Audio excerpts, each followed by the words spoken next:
الحمد لله رب العالمين ورحم الراحمين الذي أرسل حبيبه رحمة للعالمين والصلاة والسلام على أشرف الأنبياء والمرسلين وعلى آله وأصحابه وآبائه وأزواجه وعترته وجميع أمته وأهل سنته وعلينا معهم أجمعين أما بعد فأعوذ بالله من الشيطان الرجيم بسم الله الرحمن الرحيم ألا إن أولياء الله لا خوف عليهم ولا هم يحزنون صدق الله مولانا العظيم ما إن مدحت محمدا بمقالتي ولكن مدحت مقالتي بمحمد صلى الله عليه وسلم فإن فضل رسول الله ليس له حد فيعرب عنه ناطق بفمه غوث اعظم امام التقى والنقى اللہ تعالیٰ کی شان یہ دیکھیں کہ اہل خانہ کو کتنی عظیم سعادت نصیب ہوئی ہے کہ سید الانبیاء کی ولادت کے مہینے میں سید الاولیاء کا ذکر کر رہے ہیں اللہ سبحان اللہ جس طرح آقا کریم رؤوف الرحیم صلی اللہ علیہ وسلم سید الانبیاء ہے نا، اسی طرح رب ذوالجلال نے سید الاولیاء حضور غوث الثقلین شیخ عبد القادر جیلانی رحمت اللہ تعالی علیہ کو بنایا ہوا۔ اعلیٰ حضرت عظیم البرکت نے اسی لیے نقشہ کھینچا کہ غوث اعظم امام التقیٰ والنقیٰ جلوائے شان قدرت پہ لاکھوں سلام، قطب ابدال و ارشاد و رشد الرشاد، محی الدین ملت پہ لاکھوں سلام، اور جن کی گردن ہوئی منبر اولیاء اس قدم کی کرامت پہ لاکھوں سلام۔ اللہ حکم الحاکمین نے 11ویں پارے کے اندر ارشاد فرمایا بسم اللہ الرحمن الرحیم الا ان اولیاء اللہ۔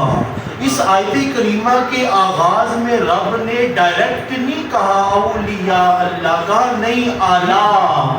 آگاہ رہنا، اس بات کو پلے باندھ لینا، اس سے روح گردانی نہیں کرنی، منہ نہیں پھیر لینا۔ مولا کیا کہا ان اولیاء اللہ، یہ جو اللہ کے ولی بندے ہوتے ہیں نا، لا خوف علیہم ولا هم یحزنون، ان کو نہ تو کوئی خوف ہوتا ہے نہ ہی کسی غم کے اندر مبتلا ہوتے ہیں۔ حافظ ابن کثیر رحمت اللہ تعالی علیہ نے تفسیر ابن کثیر میں بڑی خوبصورت بات لکھی، شاید آپ پہلی مرتبہ سنیں گے۔ وہ کہتے ہیں خوف انسان کو اپنے ساتھ منسلک رکھتا ہے۔ انسان جب اپنے بارے میں کوئی غلط چیز کا تصور کر لے یا کوئی اس کو بدگمانی ہو یا اس کو کوئی خطرہ ہو تو انسان کو جو اپنے ساتھ چیز محسوس ہو نا اس کو خوف کہتے ہیں، اور غم کہتے ہیں جو انسان اپنے لیے محسوس نہیں کرتا اوروں کے لیے محسوس کیا کرتا ہے۔ اب رب ذوالجلال کی اس آیت کریمہ پہ غور کریں، کیا کمال نکتہ کھلتا ہے۔ فرمایا الا ان اولیاء اللہ لا خوف علیہم ولا هم یحزنون، بروز قیامت ولیوں کو نہ اپنا خوف ہوگا اور نہ ہی ان کا خوف ہوگا جو ان سے محبت کیا کرتے ہیں، ان کو ہی بخشوا کر جنت میں لے کر جائیں گے۔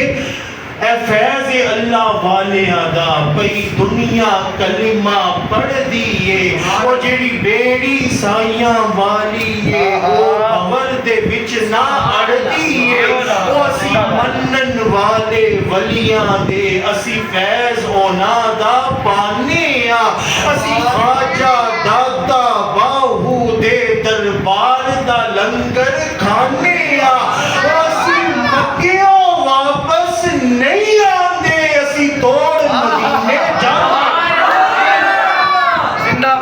یہ شان ہے حضور غوث الثقلین شیخ عبد القادر جیلانی رحمت اللہ تعالی علیہ کہ میں ان کے اس خوبصورت واقعے کے اوپر اپنی گفتگو مکمل کرتا ہوں کہ ایک مرتبہ نا ان کے صاحبزادے نے ان کو آ کر عرض کی حضور آج کا خطاب جمعۃ المبارک کا میں چاہتا ہوں میں خود کروں حضور غوث پاک رحمت اللہ تعالی علیہ نے کہا ٹھیک ہے بیٹے تم نے درس نظامی کیا ہوا ہے تم نے علم الصرف حاصل کیا ہے علم النحو حاصل کیا ہے منطق پڑھا ہوا ہے تم نے اصول تفسیر تفاسیر فقہ اصول فقہ مباحث علوم دقیق بحث تم نے سب کچھ پڑھا ہوا ہے آج جمعے کا خطاب تم کر لو اب حضور غوث پاک رحمت اللہ تعالی علیہ کے بیٹے نے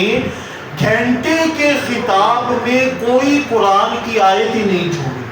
ساری قرآن کی آیتیں پڑھی کوئی حدیث کا ریفرنس نہیں چھوڑا ساری احادیث بیان کی کوئی تفسیر نہیں چھوڑی ساری تفاسیر بیان کی گھنٹے کا خطاب کیا لیکن مجمع ٹس سے مس نہیں ہو رہا مجمع میں ذرا بھی فرق نہیں محسوس ہو رہا حضور غوث پاک کے بیٹے نے جب تقریر مکمل کر لی نا تو آپ نے نا لوگوں نے جو ہے التجا انہوں نے کہا حضور ہم جمعے پہ آپ کو سننے آتے ہیں آپ کے بیٹے نے تو خطاب کر دیا 10 منٹ کا آپ بیان کر دیں حضور غوث پاک رحمت اللہ تعالی علیہ جب آ کے ممبر پر بیٹھے نا تو آپ نے صرف اتنا کہا آپ نے کہا گھر میں آج میرے بیٹے نے میرے لیے کوئی خود سویٹ ڈش بنائی وہ اس کے ہاتھ سے ابھی لے کر ہی آ رہا تھا وہ برتن نیچے گر گیا ابھی بس یہ کہنے کی دیر تھی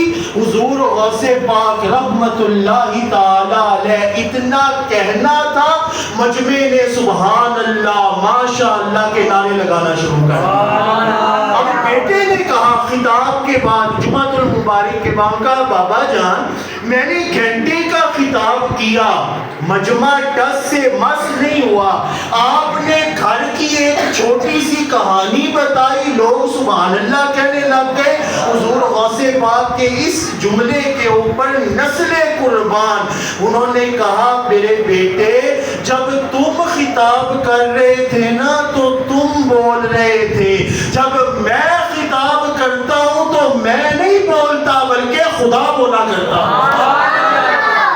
میں ان اشعار کے اوپر اپنی گفتگو مکمل سرکار غوث اعظم نظر کرم خدا را میرا خالی کاسا بھر دو میں فقیر ہوں تمہارا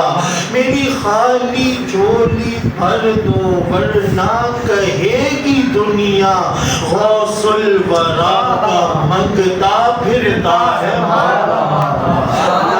حاکمین سے دعا ہے کہ ہمیں حضور غوث الثقلین شیخ عبد القادر جیلانی رحمت اللہ تعالی علیہ اور آقا کریم رؤوف الرحیم صلی اللہ علیہ وسلم سید الانبیاء اور سید الاولیاء کی نسبت دنیا میں بھی نصیب رکھے اور بروز محشر ان کا ساتھ نصیب فرمائے آمین وآخر دعوانا